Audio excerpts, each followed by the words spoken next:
భక్తివన్ ప్రేక్షకులకు శుభోదయం 22/1/2025 స్వస్తి శ్రీ చాంద్రమానం క్రోధినామ సంవత్సరం ఉత్తరాయణం హేమంత ఋతువు పుష్యమాసం కృష్ణపక్ష అష్టమి బుధవారం మధ్యాహ్నం 1:17 వరకు అష్టమి నక్షత్రం స్వాతి నక్షత్రం రాత్రి 1 వరకు.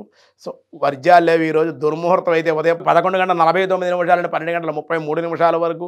సూర్యోదయం 6:38, సూర్యాస్తమయం 5:45. అమృత గంటల మధ్యాహ్నం 3:55 నుండి 5:02 వరకు. రాహుకాలం మధ్యాహ్నం 12 నుండి 1:30 వరకు రాహుకాలం. అలాగే శూలయోగం తెల్లవారుజామున 3:33, కౌలవం మధ్యాహ్నం 1:17, తైతుల కరణం రాత్రి 2:17. దినఫలాల్లో ముందుగా మేషరాశి. తండ్రి అనారోగ్యం, ఏ పని చేసినా కలిసి రాకపోవుట, విచారంగా ఉండే అవకాశం. వృషభ రాశి. అన్నదమ్ముల ప్రభుత్వ అధికారులతో విరోధాలు, స్వల్పంగా స్థల మార్పులకి అవకాశం. మిథున రాశి. అతి కష్టం మీద పనులు నెరవేరుట, వైద్యరీత్యా ఖర్చులు, ధనవృద్ధి. కర్కాటక రాశి. తలచిన పనులు నెరవేరుట, అవకాశం, ధనాదాయం బాగుండుట. సింహరాశి. ధనయోగం, ఉన్నతమైన అధికంగా ఖర్చులుంటాయి, మానసిక అశాంతి కొంచెం ఉండే అవకాశాలు అయితే పనుల్లో ఆటంకాలు కూడా ఉండే అవకాశాలు ఉన్నాయి.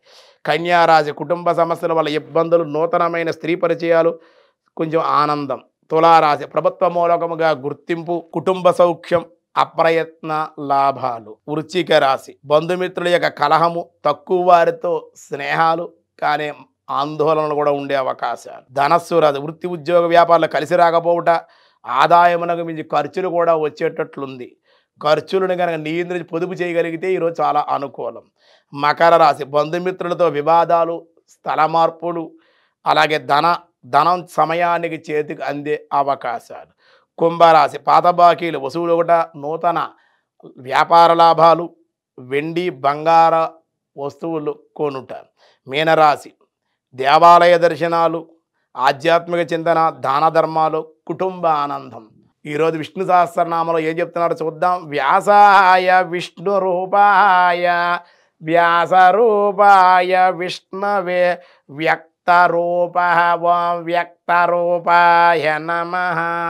ఇంద్రియాల చేత చక్కగా గానవచ్చువాడు కనుక ఈ నామం అని భావం. కానీ అది సరికాదు. భగవంతుడు మన చిత్తము గలవానికి బహిర్ముఖుడు అగుట, ఇంద్రియాలకు గలవానికి కానరాని మాట వాస్తవమే. కానీ చిత్తశుద్ధి కలిగినటువంటి వాడికి ఇంద్రియ నిగ్రహము యోగ్యము కలిగినటువంటి వాడు స్పష్టంగా గోచరుడగుట చేత ఆయన వ్యక్త రూప వ్యక్తమవుతాడు, కనపడతాడు ఆయన అని మనకి చెప్పడం జరిగింది.